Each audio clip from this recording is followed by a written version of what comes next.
오늘 여러분 설교 제목이 뭡니까? 시험의 기쁨. 이게 기분이 어떻습니까? 시험의 기쁨. 저기에 나오는 시험이 뭘까요? 여러분이 생각하시는 그 시험 맞습니다. 고난, 또 여러 가지 어려운 환난 등등 내 삶을 힘들게 하는 것들을 총칭하는 표현입니다. 그런데 그것이 기쁨이다라는 사실입니다. 여러분 받아들이기가 어떻습니까? 시험이 기쁨이다. 기뻐할 게 없어서 시험까지 기뻐해야 하나, 이런 생각이 드실 수 있겠죠. 물론 우리가 다 신앙적 양심이 있고 또 믿음이라고 또 부르니 저런 것을 들을 때마다 아멘으로 화답하기는 하지만 그래도 불편합니다. 소위 불편한 진실입니다. 신앙생활하면서 참 불편한 진실이 많습니다. 성경을 읽을 때 불편한 진실이 많습니다. 이런 성경은 좀 없었으면 참 내가 유리하겠는데, 이런 표현은 좀 없으면 그나마 좀 낫겠는데 라는 이런 불편함들이 없지 않아 있습니다. 가령 먼저 믿은 자가 나중된다, 이거 참 오래 예수 믿은 사람 들으면 참 불편합니다. 까딱하면 내 나중 되겠네, 이래 되는 것이죠.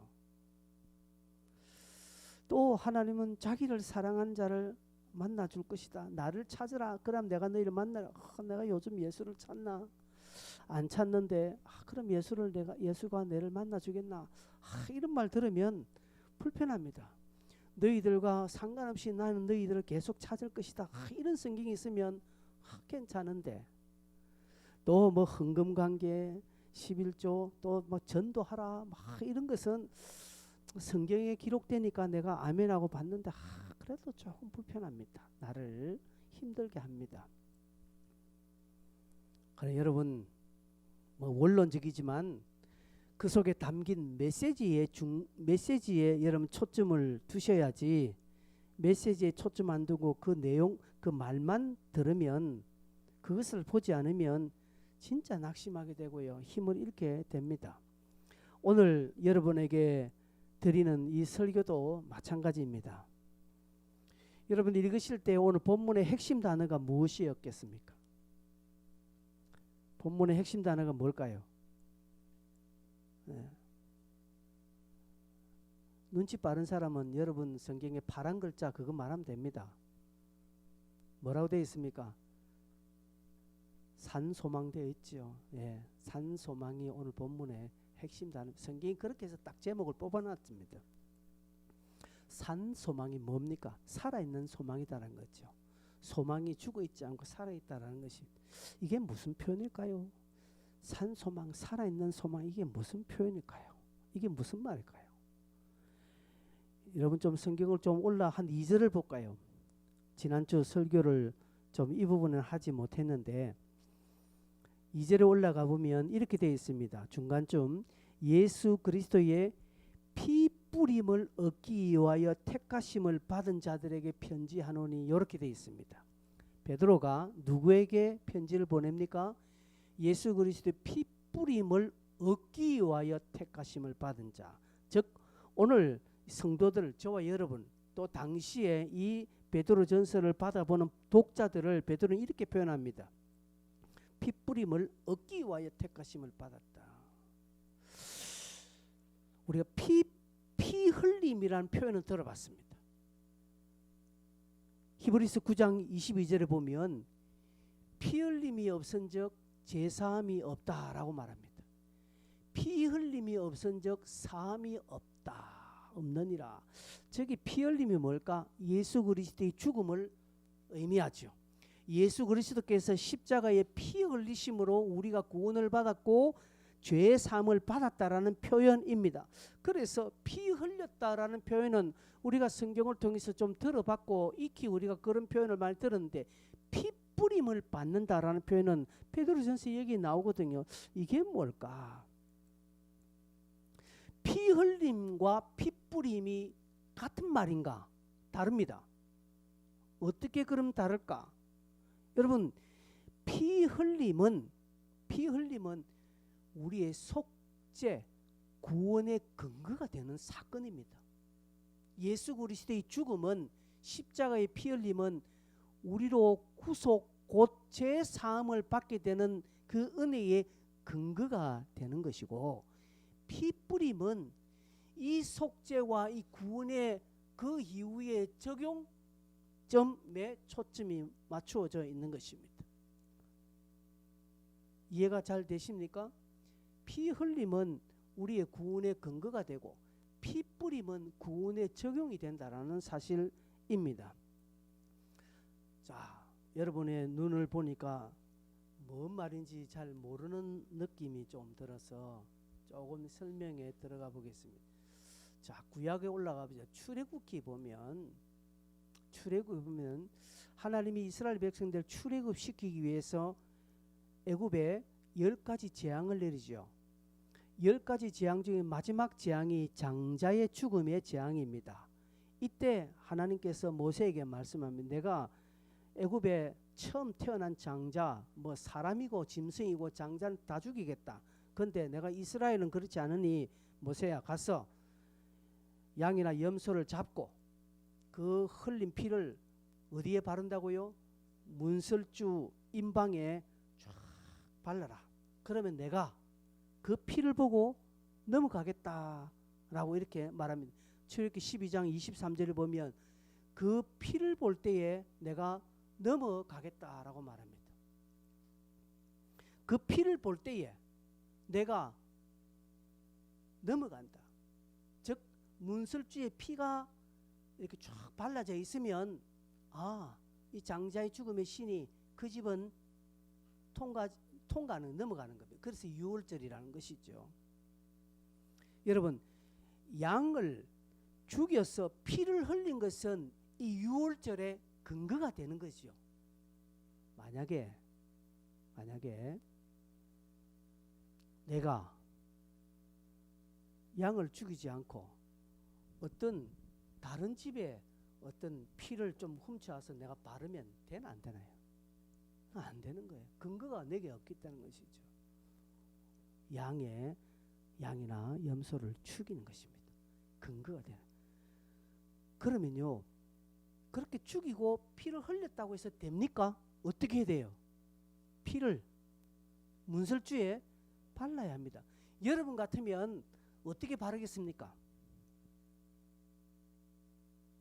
그냥 찍 이렇게 점까지 겠습니까? 저 같으면 혹시나 못 볼까 싶어서, 혹시나 눈에 띄지 않을까 싶어서 막 피칠갑을 할 겁니다.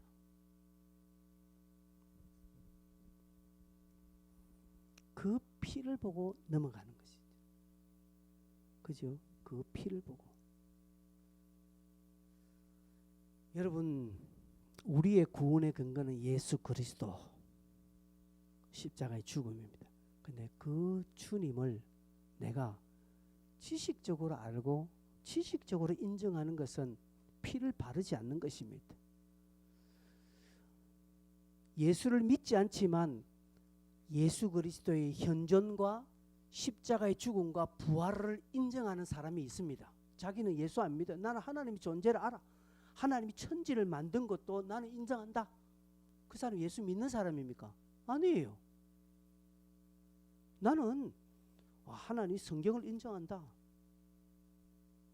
십자가도 인정한다라고 합니다. 그러나 그 성경의 진리의 하나님의 놀라운 은혜를 자기의 심령에 바르지 아니하면, 즉 내 입으로 고백하지 않으면, 사람이 믿어 의에 이르고 입으로 시인하여 구원을 이룬다 했으니 내 입으로 신앙 고백하지 않으면 십자가의 그 고통과 죽음을 나를 위하여서 돌아가신 나의 죄 때문에 주님이 십자가에 피 흘리셨다는 이 사실을 내가 입으로 믿지 않고 시인하지 않는다면 피 뿌림, 피 흘린 사건을 내 심령에 바르지 않는 것과 똑같습니다. 그건 죽음의 신이 그대로 지나가 버립니다.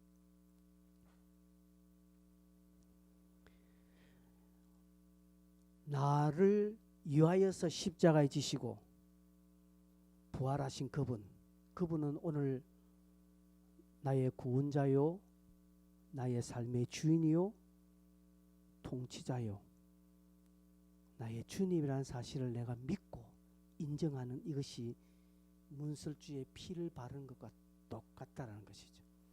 결국 마지막 우리가 심판대에 섰을 때에 하나님이 우리의 심령에 피를 발른 것, 피뿌림이 있느냐 없느냐 그것 보고 판단하십니다. 세상에 아무런 덕망, 세상에 엄청난 성인군자로 살아도 하나님 앞에 설 때에 하나님이 무엇을 보십니까? 문설주의 피가 발라져 있느냐 안 발라져 있느냐 이것 본다는 거예요. 우리의 심령에 예수의 피가 발라져 있느냐 안 발라져 있느냐 그거 본다는 것이. 그거 없으면 지 아무리 똑똑하고 지 아무리 잘났고 지 아무리 많은 일을 하고 지 아무리 큰 일을 해도 하나님 앞에는 아무것도 아닌 것입니다. 하나님은 저와 여러분이 생각하는 그런 인간적인 감정 초월하신 분이에요. 우리는 너무 아깝지 않나 저 사람, 하나님 저 사람은 다른 사람 몰라도 저 사람 너무나 훌륭한 분인데 단 하나 예수 안 믿는 것 때문에 하나님 저 사람 벌하시면 하나님 너무 잔인하신 분입니다. 그렇게 말할 수 있느냐? 없다라는 것이죠. 하나님은 전능자입니다. 하나님 창조주입니다. 우리가 길에 다니면서 내 발바닥에 개미 한 마리 죽은 거 내가 밟아서 바퀴벌레 자꾸 뺑 돌린 거 가지고 내가 신앙의 양심 가지고 있습니까? 내가 그것 때문에 괴로워합니까? 안 괴로워합니다. 하나님 또한 마찬가지입니다. 이것을 의미하는 겁니다. 그 피가 발라져 있어야 된다. 그것이 피뿌림이라는 사실입니다. 그럼 언제요? 언제 이 피뿌림이 있어야 합니까? 이 피뿌림이 피를 바름이 시험, 고난, 환난, 시련에서 그대로 드러나는 것입니다. 그때 심령에 발라져 있어야 한다라는 것이죠. 달리 말해서 편안하고 좋을 때 예수 잘 믿고 안 믿고 필요 없습니다. 여러분 이 자리에 우리 다 같이 앉아서 전부 다 찬송 부르고 손 들고 찬양하고 눈물 흘려서 기도하니까 다 예수 잘 믿는 것 같지요. 정말 시련 오고 고난 딱 오면 진짜 믿음 드러나요. 아무리 지금 내가 진짜같이 믿지만 그러나 정말 내 삶에 어떻게 할 수 없는 심각한 순간이 내게 딱 오면요, 그때 신앙 드러납니다. 그때 내 심령에 피가 발라져 있어야 된다는 사실입니다. 언제 여러분 심령에 우리의 심령에 문설주에 피가 발라져 있어야겠습니까? 이스라엘은 언제 피를 바른다고 했습니까? 여호와의 심판 때, 장자의 죽음의 심판 때 그때 발라져 있어야 된다는 거예요. 그 앞에 하나부터 9까지는 심령에 피 안 발라주셔도 돼요. 막 그렇게 해도 돼요. 그러나 결정적인 때 있어야 된다는 것이죠. 출애굽기 12장 13절에 보면 때를 말합니다. 내가 땅을 칠 때에, 내가 애굽 땅을 칠 때에 반드시 나오죠. 딱 타이밍이 나오면 하나님의 타이밍이 있습니다. 하나님의 그 타이밍에 심령에 피가 있어야 된다는 것이죠. 그럼 우리가 그 타이밍을 언제나 우리가 어떻게 알 수 있습니까? 2024년 12월 28일 날이 그날 타이밍이다. 우린 준비하고 있죠. 3월 19일이 그날이다. 딱 하면 우린 준비하고 있죠. 근데 그게 아니라는 사실입니다. 그 시와 때를 모르기 때문에 피를 언제 발라야 됩니까? 매일매일 몇 순간 발라야 된다는 것이죠. 언제 주님이 오실지 모르기 때문에, 그날이 언제 임할는지 우리는 아무도 알 수 없기 때문에 오늘 바르고 내일 또 바르고 그 다음날 또 바르고 계속 내 생 닿을 때까지 발라야 된다는 것이죠. 하나님이 그걸 요구하시는 것입니다. 이것이 산 소망이라는 사실입니다.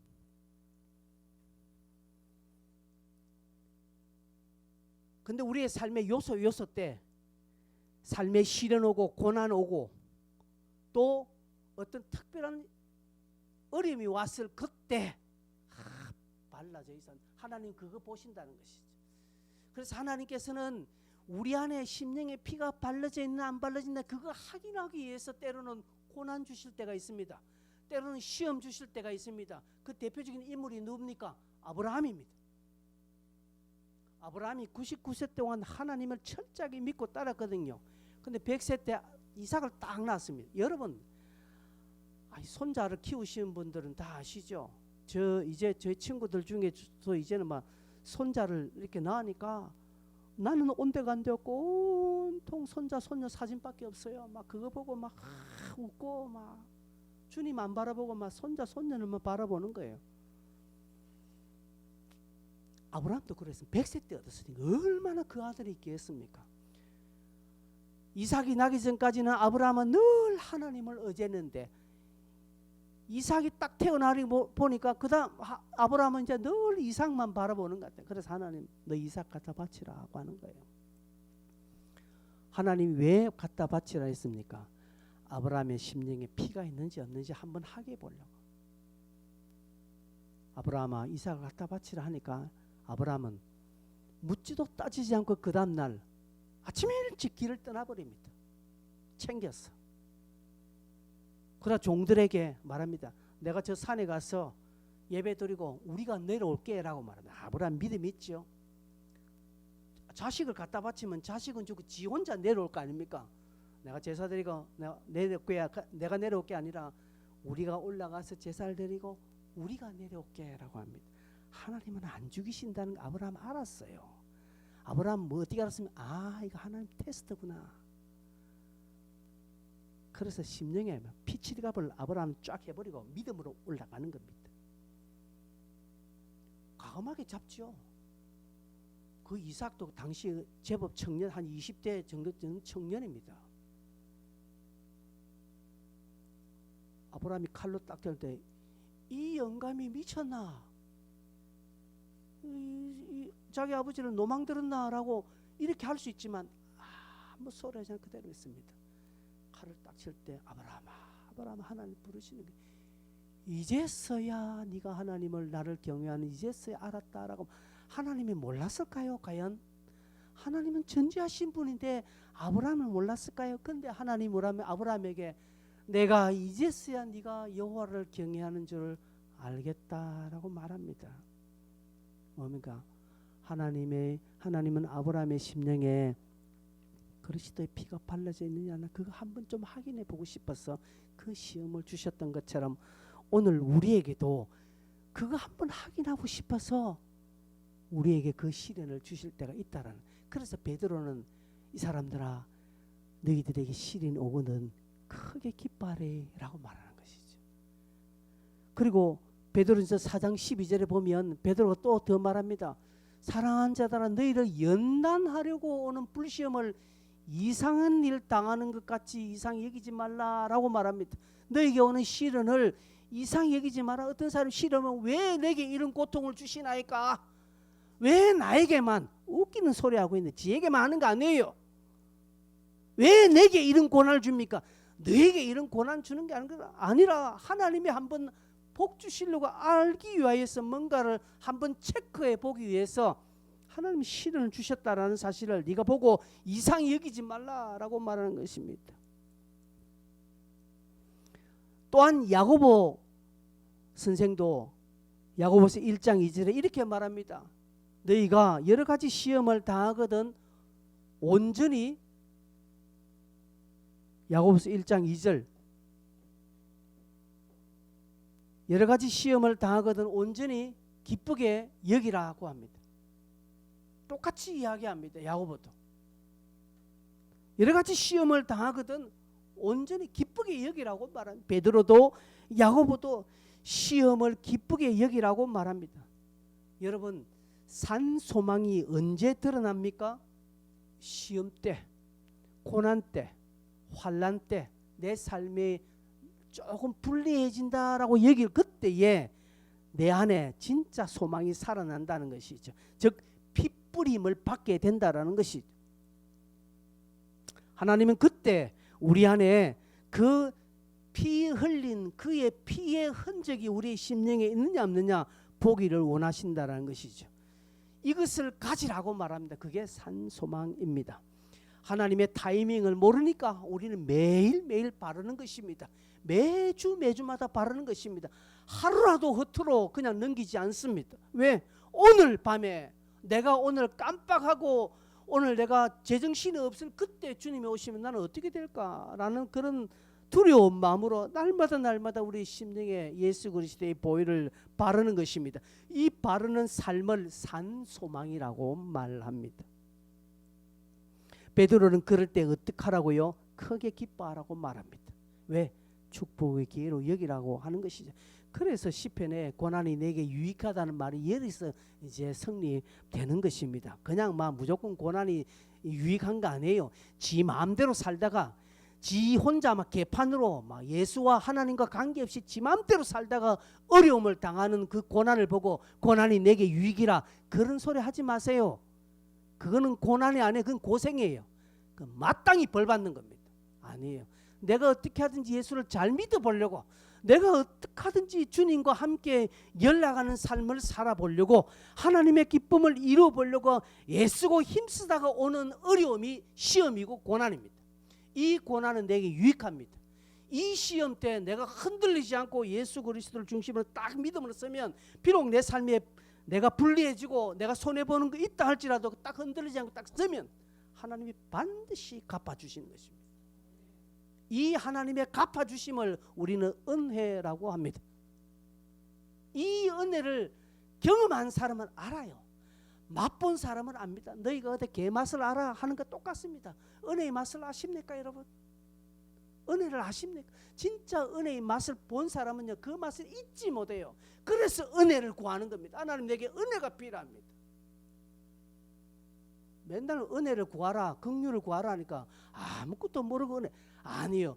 은혜를 맛본 사람은요 그 은혜를 구한다는 것이 무엇인지 안다라는 사실입니다.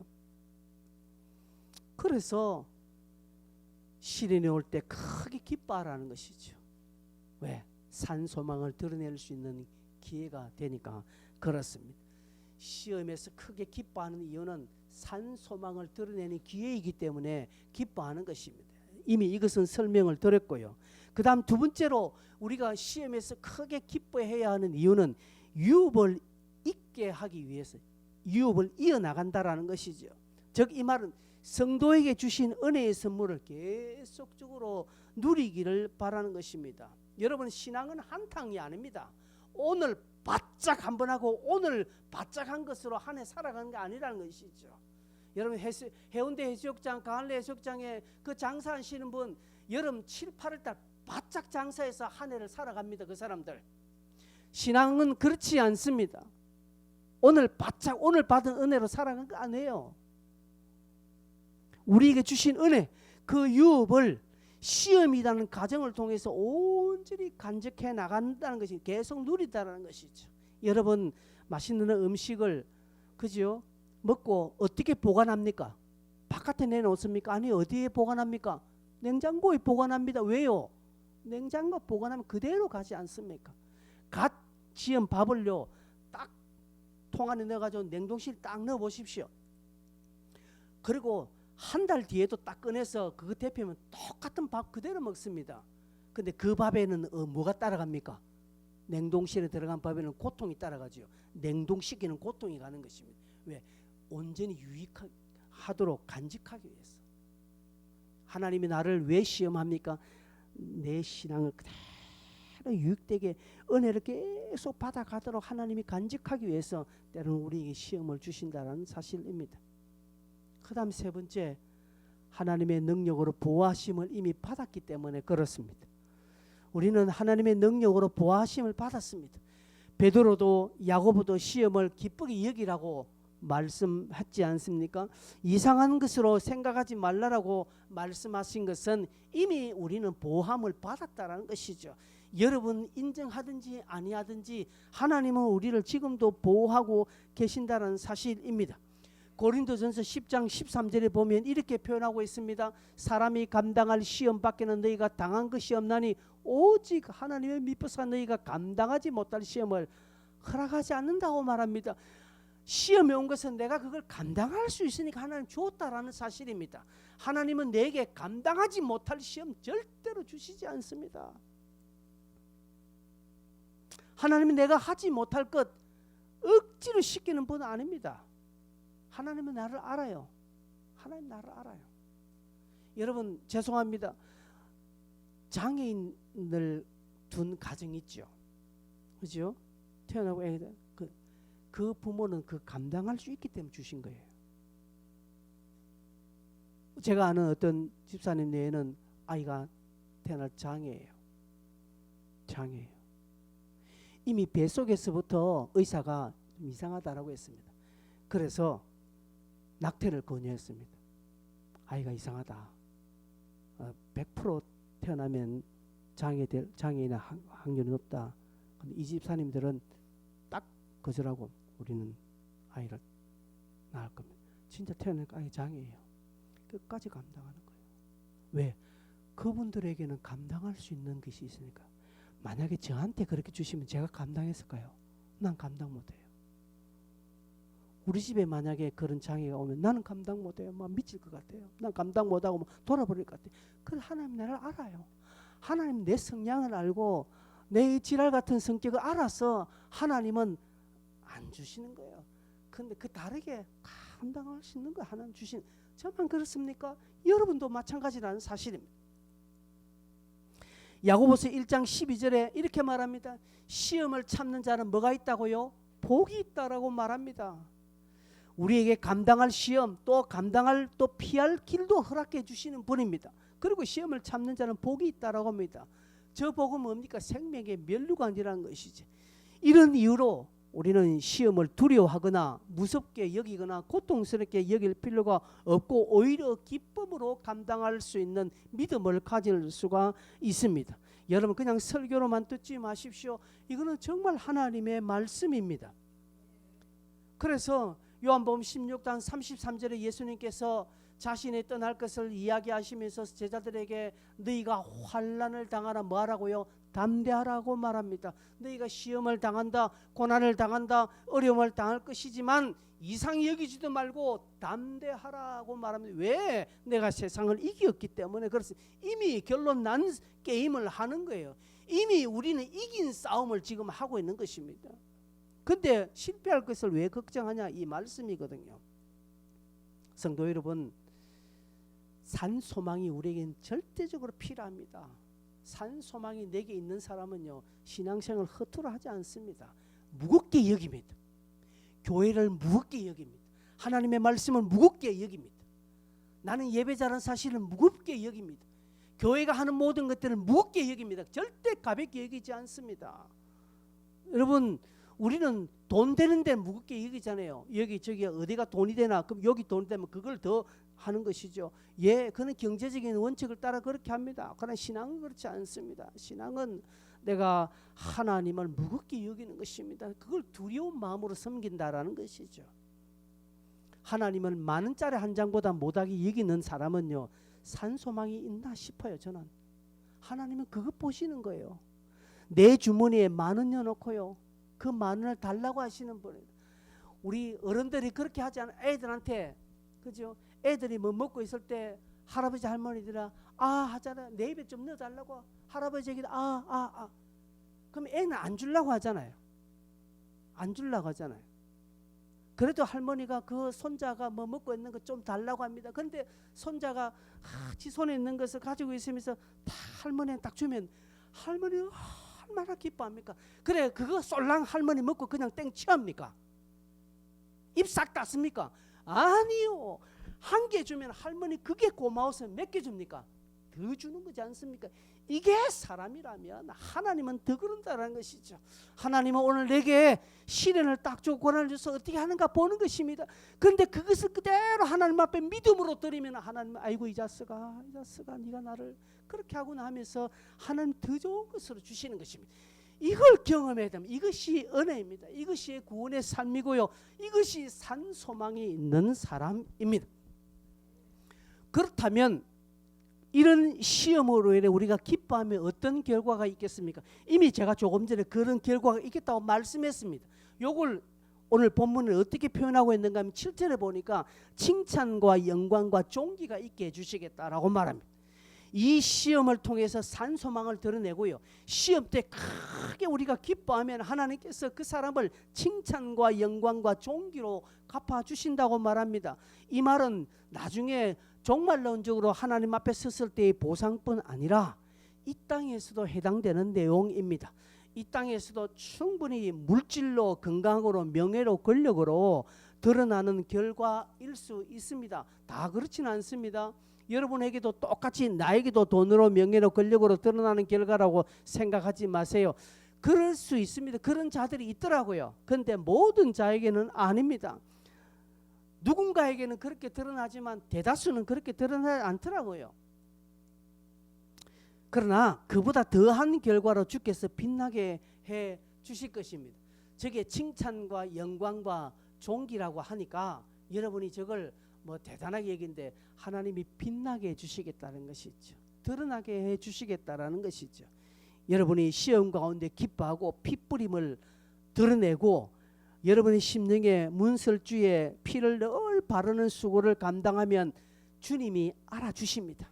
주님이 드러나시게 해 주실 것입니다. 언젠가 반드시 드러나게 해 주십니다. 오른손을 하는 건 왼손이 모르게 하지요. 그러나 언젠가 드러납니다. 하나님은 알게 해 주십니다. 언젠가 드러나는 것입니다. 하나님은 반드시 칭찬과 영광과 존귀로 갚아 주십니다. 은밀히 그냥 끝까지 천국 갈 때까지 하나님이 고이 간직해서 천국으로 데려가는 게 아니라 그렇게 해주시겠지만 땅에서도 하나님 언젠가 빛나게 다 해주실 것이라는 것입니다. 왜? 사람이 어떤지를 하나님은 아시거든요. 그러니까 여러분이 스스로 빛나려고 하지 마세요. 여러분 스스로가 드러내려고 하지 마세요. 그래서 오른손이 하는 일을 왼손 모르게 하라는 이유가 그것이 왜? 하나님이 알게 해주시게 하는 것이죠. 내가 그렇게 해줄 테니까 너는 가만히 있어라는 것이죠. 두 번째로 영광스러운 즐거움을 허락해 주십니다. 시험으로 인해 기뻐하면 영광스러운 즐거움이 있습니다. 자, 영광스러운 즐거움, 저게 무슨 말일까요? 여러분, 어떤 사람이 웃긴 이야기 합니다. 그런데 다른 사람은 다 웃는데 나는 안 웃겨. 왜 그렇습니까? 그 웃긴 이야기 속에 원인이 있겠죠. 그 웃음에 포인트가 있지요. 남들 다 웃는데 나는 웃지 못하거든요. 왜 남들은 다 웃을까요? 그 웃음 뒤에 있는 그 원인, 그 반전의 내용을 알고 있기 때문에 웃는 것입니다. 그러나 모르면 모릅니다. 모릅니다. 개그 프로그램을 보는데 어떤 개그맨이 요즘 유행하는 어떤 물건을 가지고 탁 하니까 빵 터지더라 다 웃더라고요. 난 모르겠더라고요. 왜? 그 물건을 모르기 때문에. 그런 게 있잖아요. 나만 바보 되는 것입니다. 여러분, 불시험을 이상히 이기지 않고 오히려 기쁘게 여겨서 주님과 동행하고 넉넉히 이겨나가면 삶의 다양한 상황 속에서 주님이 주시는 것을 알아차리고 웃을 수 있습니다. 세상이 알지 못한 즐거움을 가질 수 있다는 것이죠. 그러나 그 은혜의 경험이 없으면 못 웃습니다. 남들은 다 은혜 받는데 나는 모릅니다. 나는 예배를 드리는데 남들은 울고 하는데 나는 눈물도 안 나옵니다. 남들은 아멘 하는데 나는 아멘이 안 됩니다. 남들은 감사하고 남들은 감동받고 깊이 들어가는데 나는 아무것도. 왜? 모르니. 그 맛을 모르니. 시험에 기뻐하십시오. 여러분 내일부터 여러분 삶의 순간 어려우면 이번 주 설교를 생각하고 여러분 기뻐하십시오. 그리고 그때 핏부림을 받으십시오. 산소망. 이때 예수의 보혈. 여러분 그냥 막 무식하게 그럴 때 예수의 보혈. 예수의 보혈. 여러분 가슴을 쓸어내면서 예수의 보혈. 예수의 보혈. 예수의 보혈. 딱 3번만 외쳐보십시오. 예수의 보혈. 예수의 보혈. 이렇게 3번만 이렇게 가슴을 쓸어내리다 보면 그 숨겨진 평안과 기쁨을 경험하게 될 것입니다. 그래서 신앙에 이래서 목사님 설교가 그거구나. 그때 그렇게 얼굴 붉어가면서 설교하는 내용이 이것 때문에 그랬구나. 이 맛을 좀 알아라고 그랬구나. 깨닫게 되는 것입니다. 이 깨달음이 너무 멀지 있지 않기를 바랍니다. 이 깨달음이 이번 주일 여러분 삶에 드러나기를 바랍니다. 오늘부터 일어나기를 바랍니다. 마지막 세 번째, 영혼의 구원을 받습니다. 영혼의 구원을 받습니다. 당연한 것이죠. 궁극적인 우리가 저 천국, 저 하늘나라 가는 구원뿐 아니라 이 땅에서 다양한 삶 속에서 생활의 구원을 받는 것까지 포함되어 있는 영혼의 구원입니다. 하나님은 제가 조금 전 설교하는 대로 이러한 믿음의 삶을 살아가는 자들에게 물질로 복을 줄까요, 안 줄까요? 여러분이 하나님 같으면 그 사람에게 물질의 복 안 주겠습니까? 아니요, 물질의 복 따라옵니다. 건강에 복이 있을까요, 없을까요? 있습니다. 삶의 여러 가지 어려운 난제, 해결해야 되는 골칫거리 그런 문제 하나님께서 피할 길 놀라운 지혜를 주시지 않을까요? 주십니다. 하나님은 모든 인생이 이런 은혜, 이런 구원, 이런 복을 받기를 원하십니다. 여러분, 구원이라 하니까 우리가 죽어 저 천국 가는 것으로만 생각하지 마세요. 그건 당연한 겁니다. 생활에서도 구원받습니다. 내가 지금 곤란에 처했을 때 그 상황에 내가 기뻐하고 이럴 때 내가 예수를 드러내야지 하고 믿음을 드러내고 심령의 핏부림을 닫으면 하나님은 그 곤란한 문제에서 나를 구원해 주신다는 사실입니다. 이 은혜가 하나님이 예비하신 은혜입니다. 하나님은 시편 33편 13편에 보니까 3절에 보니까 하나님은 모든 인생을 살피십니다. 여러분을 살피십니다. 하나님은 나는 안 살필 것 같이 여기십니까? 아니요. 하나님 오늘도 나를 살피십니다. 살피시는데 어떻게 해요? 굽어보사. 저는 저 표현이 너무 은혜로. 여호와께서 하늘에서 모든 인생을 살피시며 이렇게도 은혜가 되고 저 말은 100% 아멘입니다. 그런데 여호와께서 하늘에서 굽어보사 뭡니까? 자세히 보기 위해서 하나님이 이걸 내가 꽃을 보는데 이 꽃을 보면 이쁘네. 근데 굽어보사 이게 굽어보는 겁니다. 하나님이 오늘 저와 여러분을 그렇게 보신다는 사실입니다. 그러기에 여러분이 우리가 어떻게 반응해야 되겠습니까? 믿음을 뒤로 하지 마세요. 내만 손해입니다. 그것이 손해란 줄 알아야 돼. 그것이 손해란 줄 아는 사람 복 있는 것입니다. 그게 손해인지도 모르겠지 마음대로 깝죽깝죽하면 나중에는 큰 코 다치는 것입니다. 여러분, 하나님은 이렇게 모든 인생을 살피십니다. 뿐만 아니라 디모데전서 2장 4절에 하나님의 모든 사람이 구원을 받기를 원하신다라고 말합니다. 디모데전서인데 죄송합니다. 하나님은 모든 사람이 구원을 받기를 원하신다는 이 말이 뭡니까? 하나님으로 인하여서 모든 사람이 하나님의 그 쌓아두신 은혜 안에 들어오기를 원하신다라는 표현이지요. 이제 말씀을 맺겠습니다. 설교를 빨리 하려고 제가 말도 빨리 하고요. 얼마나 어떻게 됐는지 모르겠습니다. 시험, 환난, 고난, 어려움 없으면 좋겠죠. 여러분 삶의 어려움이, 시험이, 곤란한 순간순간이 없으면 참 좋겠죠. 예, 저도 없었으면 좋겠습니다. 그냥 막 만사형통, 그냥 쫙쫙쫙쫙 막 팔자선 막 고속도로 대로같이 쫙 그렇게 뚫려졌으면 좋겠습니다. 그런데 여러분 그게 복이 아니라는 것 여러분이 잘 알고 계십니다. 우리 사회의 병폐 중 하나가 무엇인 줄 아십니까? 다 집집마다 자녀를 하나씩 두는 것입니다. 그 자녀를 하나씩 두어서 자란 자녀가 오늘날 지금 부모로 다 돼 있습니다. 지 혼자 자라서 마음대로 버릇없이 지 혼자 자라서 지가 부모가 되어서 아이 나오니까 아이 또한 개망난이 되는 것이죠. 오냐오냐 키우니까 아이들이 어떻게 됐습니까? 우리 사회에 지금 청소년들이 어떻습니까? 지금 신대원에요. 신학대학원에도 보면 그렇게 자란 청년들이 신학대학원에 와 있습니다. 구신대학에 신학학부에 와 있고요. 신대원인데 말 들으면 그 신대원 신학생들의 사고방식이 완전히 달라요.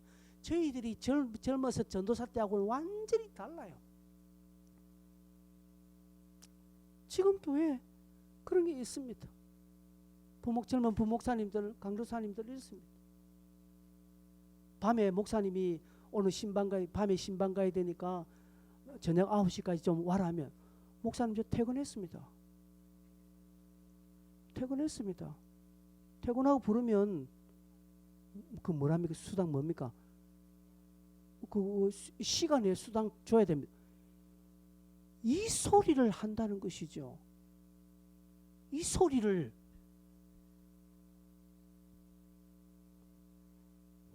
제가 전도사 때는 어디 있습니까? 그런 게 새벽에 부르면 튀어나가고요. 목사님이 그 다음 아침에 새벽기도 해라면 말없이 하는 거예요. 근데 요즘은 그게 안 된대요. 그게 물론 다 그런 게 아니겠죠. 특별히 한두 명이 그렇겠지만은 우리 시대가 그렇습니다. 왜 그렇습니까?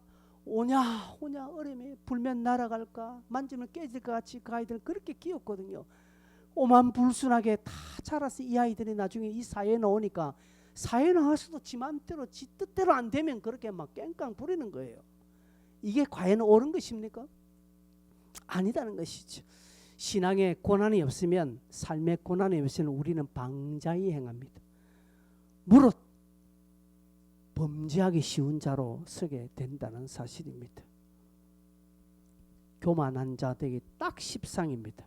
그래서 하나님은 적절히 우리에게 고난을 주십니다. 적절히 시험을 주십니다. 이럴 때 여러분 이상하게 여기지 말고 기뻐하십시오. 아, 하나님이 나를 사랑하시구나. 히브리서 보니까 사랑하는 자에게 징치한다 했거든. 하나님은 자기 자녀에게 징계를 하신다고 했습니까? 내가 징계하지 아니하면 사생하여 그렇게 말합니다. 하나님 우리를 사랑하니 징계하시는 것입니다. 저도요 저 바깥에 모르는 사람한테 야단치지 않습니다. 내가 잘하니까 미소에게 야단치는 것입니다. 저것도 저거 헌신합니다. 저거 두 개 있는 것도 모르고 말이에요. 얼른 네가 내 옆에서 내를 도운다고 깝쩍깝쩍 그랬나 어제? 이렇게 야단칠 수 있는 이유가 사랑하니까 그런 거예요. 근데 내가 바깥에 지나가는 청년 보고 왜 그러냐고 제가 하지 않습니다. 저 현수막 제작한 그 사람들에게 다시 바꿔달라 하지만 왜 이렇게 했느냐고 막 야단하지 못하면 왜? 내가 확인하지 못했잖아요. 그렇습니다. 하나님은 오늘 우리를 그렇게 사랑하니 시험하시고 때로는 만지십니다. 그게 간섭이요, 그게 은혜라는 사실입니다. 성도 여러분, 고난 가운데 기뻐하십시오. 그렇다고 기뻐하지 못할 그런 순간도 있겠죠. 그러나 여러분 심령에 핏뿌림을 바른다라는 것, 어려움이 오면 항상 예수의 보혈을 외치십시오. 그리고 이때 하나님이 나의 산 소망이 있는가 없는가 나를 보시기를 원하구나 하고 그때 딱 믿음의 순간으로 돌았으면 하나님이 갚아주십니다. 근데 대다수의 성도들은 그럴 때 자기 유리한 쪽으로 가버리는 거예요. 아브라함의 조카 롯이 소알 땅 에덴 동이 좋아 보이니까 그리 가는 거예요. 하나님 묻지 않고 가는 것입니다. 결국 망하는 길입니다. 망하는 길.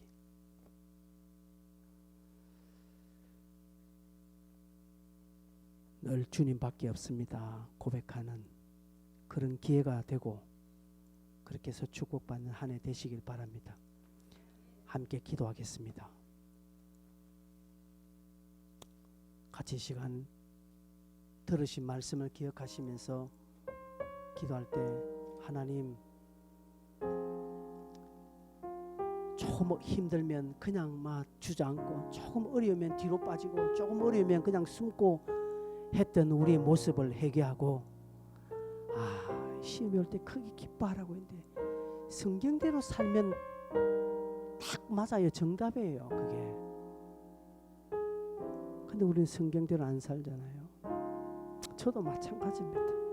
오늘 말씀을 두고 하나님, 내 심령의 피 뿌림을 내가 늘 바르기를 원합니다. 문술주의 피를 늘 바르게, 행여나 주님 못 보실까 싶어서 피칠까봐 나는 그런 산소망의 삶을 살아가는 우리가 되어지게 해주십시오. 그런 자가 되게 해주시고 믿음 주시고 성령님 도와주십시오. 통성으로 한번 기도하겠습니다. 주여, 주님 감사합니다. 고맙습니다.